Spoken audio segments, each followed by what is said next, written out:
अस्सलाम वालेकुम dear students, आपको याद होगा लास्ट टाइम हमने एक कैपेसिटर को डिस्कस किया था और एक पैरेलल प्लेट कैपेसिटर की कैपेसिटेंस को फाइंड आउट करने के लिए उसका एक बेसिक फार्मूला भी पढ़ा था।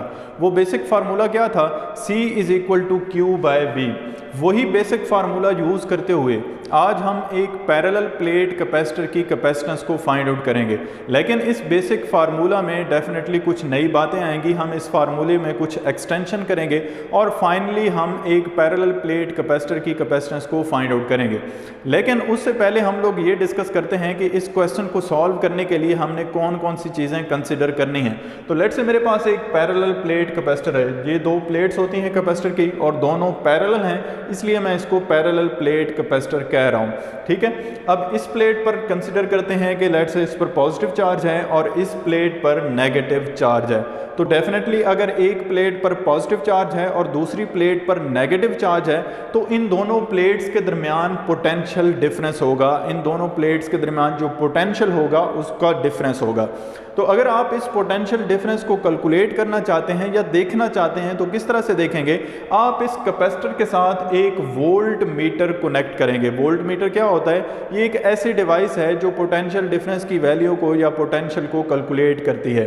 तो हम लोग क्या करते हैं, इस कैपेसिटर के साथ एक वोल्ट मीटर कनेक्ट कर देते हैं। तो इस वोल्ट मीटर की जो नीडल है उसकी डिफ्लेक्शन आपको वैल्यू बताएगी कि इस कैपेसिटर की जो दो प्लेट्स हैं उनके दरमियान पोटेंशियल डिफरेंस क्या है। तो मैंने क्या कहा है स्टार्ट में कि हमने बेसिकली करना है क्या है, इस पैरेलल प्लेट कैपेसिटर की जो कैपेसिटेंस है वो फाइंड आउट करनी है। ठीक है, तो वो किस तरह से फाइंड आउट करेंगे? बेसिक फार्मूला हमारा है C = Q/V। इसके साथ मैंने लिखा हुआ है वैक्यूम। इस वैक्यूम का क्या मतलब है? इसका मतलब ये है कि ये जो हमारे पास चार्ज्ड प्लेट्स हैं दो, इन दो प्लेट्स के दरमियान जो मीडियम है वो या तो एयर है या फिर कोई मीडियम नहीं है, यहाँ पे वैक्यूम है। ये दो प्लेट्स एक वैक्यूम के अंदर रखी हुई हैं। तो फिर उसके लिए जो फार्मूला है वो Q/V है। अब मैंने आपको स्टार्ट में बताया है कि इस फार्मूले के ज़रिए हमने कैपेसिटेंस तो कैलकुलेट करनी है, लेकिन हम इसको थोड़ा सा मॉडिफाई करेंगे, इसमें कुछ एक्सटेंशन करेंगे। तो एक्सटेंशन क्या करेंगे? चार्ज की वैल्यू तो उसी तरह से ही रहनी है। एक्सटेंशन जो होनी है वो ये होनी है कि हमने यहाँ पे वोल्टेज यानी कि पोटेंशियल डिफरेंस की वैल्यू को फाइंड आउट करना है और इस इक्वेशन नंबर 1 में पुट कर देना है। तो इस इक्वेशन में जब हम इस पोटेंशियल डिफरेंस या V की वैल्यू को जब फाइंड आउट करके पुट करेंगे तो आपके पास कैपेसिटेंस आ जाएगी। तो इस इक्वेशन नंबर 1 को आपने माइंड में रखना है। तो आप लोग पोटेंशियल डिफरेंस को किस तरह से फाइंड आउट करते हैं? आपने एक रिलेशन पढ़ा था जो कि ये था कि electric field as a potential gradient. तो वहां से अगर हम इलेक्ट्रिक फील्ड और पोटेंशियल डिफरेंस को कंपेयर करते हुए पोटेंशियल डिफरेंस को देखें तो पोटेंशियल डिफरेंस की वैल्यू आती है V = ED।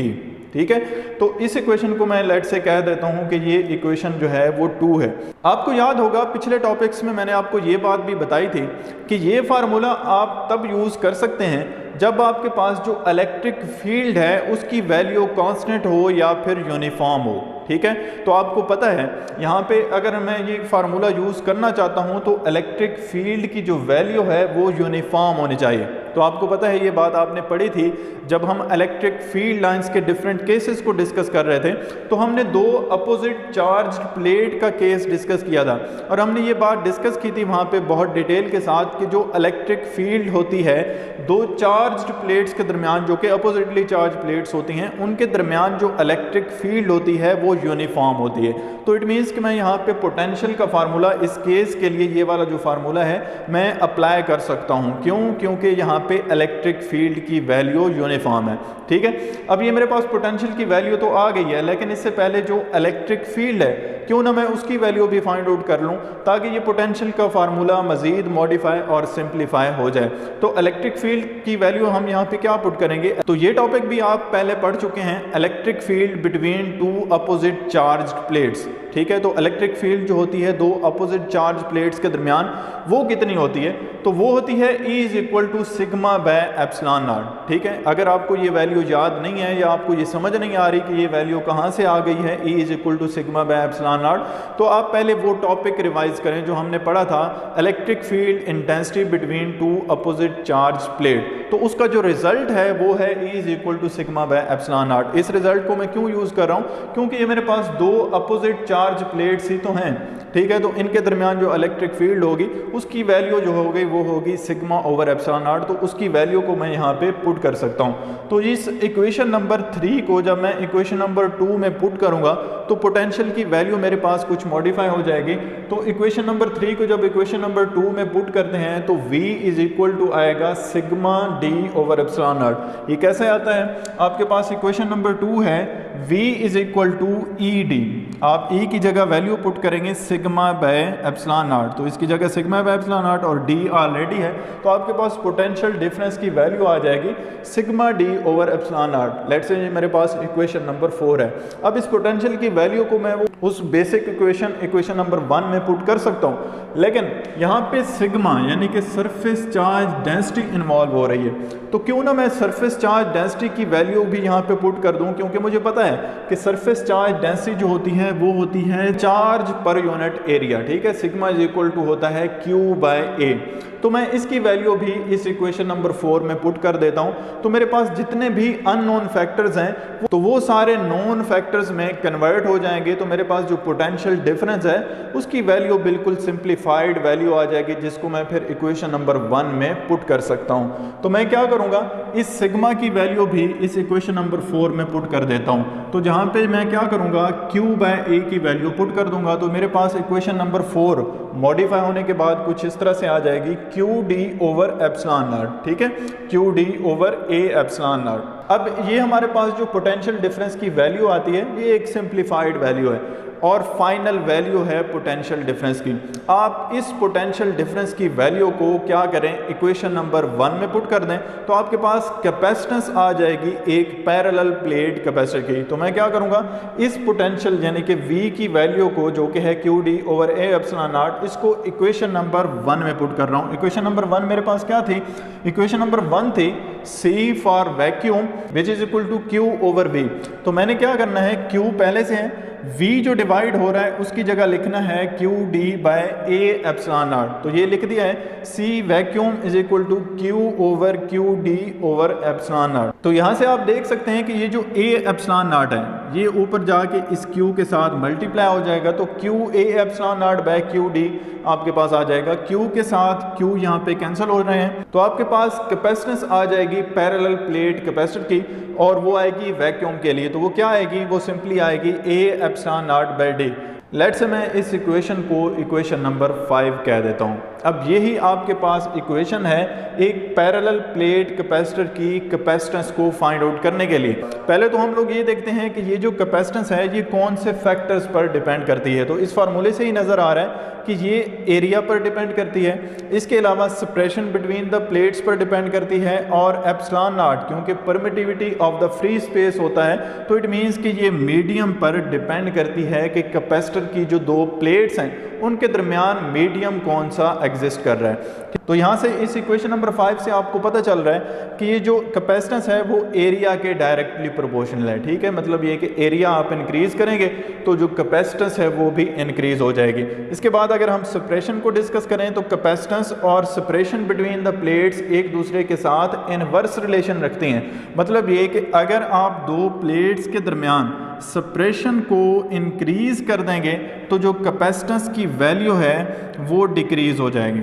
अच्छा, इसके बाद आपको नज़र आ रहा है कि ये जो कैपेसिटेंस है पैरेलल प्लेट कैपेसिटर की ये मीडियम पर डिपेंड करती है। ये जो एप्सिलॉन नॉट है इसको हम लोग कहते हैं permittivity of the free space, ठीक है। और यहाँ पे आप देख सकते हैं कि कैपेसिटेंस और इस परमिटिविटी ऑफ द मीडियम का एक दूसरे के साथ डायरेक्ट रिलेशन है।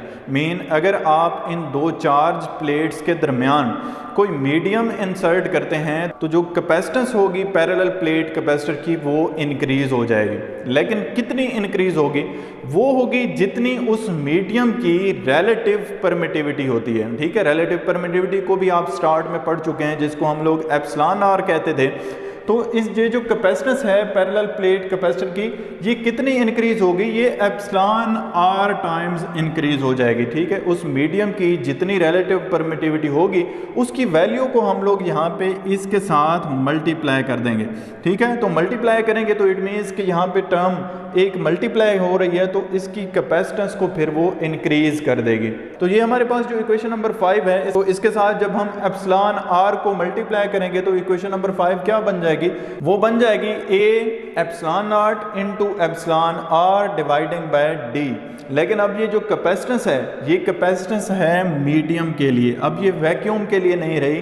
क्यों? क्योंकि मैंने इसके साथ जो कि पैरेलल प्लेट कैपेसिटर की वैक्यूम के लिए कैपेसिटेंस थी, उसके साथ मैंने क्या किया है, एप्सिलॉन आर रिलेटिव परमिटिविटी को मल्टीप्लाई कर दिया है। तो इट मीन्स कि अब मैं कैपेसिटेंस ले रहा हूँ मीडियम के लिए, मतलब ये कि दो प्लेट्स के दरमियान अब मैंने क्या किया है, एक मीडियम जिसको मैं डाई इलेक्ट्रिक मीडियम कहूँगा, उसको मैंने इंसर्ट कर दिया है। तो यहाँ से आप देख सकते हैं कि जब मीडियम इंसर्ट करते हैं तो कैपेसिटेंस जो होती है वो इंक्रीज हो जाती है। और कितनी इंक्रीज होती है, वो रिलेटिव परमिटिविटी के हिसाब से, जिस मीडियम की जितनी रिलेटिव परमिटिविटी होती है उस हिसाब से कैपेसिटेंस इंक्रीज हो जाती है। अब अगर आप यहाँ से एप्सिलॉन आर यानी कि रिलेटिव परमिटिविटी की वैल्यू यहाँ से कैलकुलेट करना चाहें तो क्या करेंगे, इस इक्वेशन नंबर 6 पर इक्वेशन नंबर 5 को डिवाइड कर देंगे। ठीक है, इक्वेशन नंबर 5 हमारे पास क्या थी, c for vacuum equal to a epsilon naught by d. इसको क्या करेंगे, सी मीडियम पर सी वैक्यूम की वैल्यू को डिवाइड कर देंगे। 6 पर इक्वेशन नंबर 5 को डिवाइड करेंगे तो बाकी फैक्टर्स क्योंकि एक जैसे हैं वो कैंसिल आउट हो जाएंगे। सिर्फ क्या बाकी रहेगा, बाकी रहेगा एप्सिलॉन आर। इस एप्सिलॉन आर को डाई इलेक्ट्रिक कोफिशिएंट या कोफिशिएंट ऑफ डाई इलेक्ट्रिक भी बोलते हैं, डाई इलेक्ट्रिक कांस्टेंट भी बोलते हैं। तो अगर आपके पास ये एप्सिलॉन आर आ जाए किसी एमसीक्यू में तो आप लोग क्या क्लिक करेंगे, आप देखेंगे कि कहाँ पे वैल्यू लिखी हुई है, रेशो लिखी हुई है सी मीडियम बाय सी वैक्यूम। तो ये एप्सिलॉन आर को अगर डिफाइन करना पड़ जाए, कहीं पे शॉर्ट क्वेश्चन में भी ये आ सकता है कि आप डाई इलेक्ट्रिक कांस्टेंट को डिफाइन करें, तो फिर किस तरह से डिफाइन करेंगे, आप लोग लिखेंगे कि it is the ratio between capacitance of the medium to the capacitance of the vacuum. तो ये आपके पास डेफिनेशन होगी किस चीज़ की, डाई इलेक्ट्रिक कांस्टेंट की। अच्छा, इसके बाद अगर आप अपनी बुक में देखें, आपके पास दो फिगर्स हैं, एक फिगर ये है और एक फिगर ये है।